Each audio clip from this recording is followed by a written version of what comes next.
Fourscore and 7 years ago, our fathers brought forth on this continent a new nation, conceived in liberty and dedicated to the proposition that all men are created equal.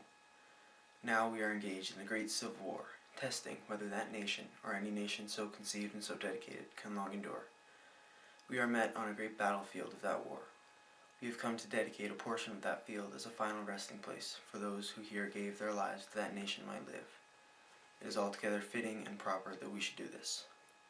But, in a larger sense, we cannot dedicate, we cannot consecrate, we cannot hallow this ground. The brave men, living and dead, who struggled here, have consecrated it far above our poor power to add or detract. The world will little note nor long remember what we say here, but it can never forget what they did here.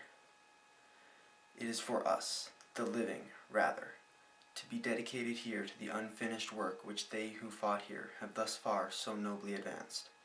It is rather for us to be here dedicated to the great task remaining before us, that from these honored dead we take increased devotion to that cause for which they gave the last full measure of devotion, that we here highly resolve that these dead shall not have died in vain, that this nation, under God, shall have a new birth of freedom, and that government of the people, by the people, for the people, shall not perish from the earth.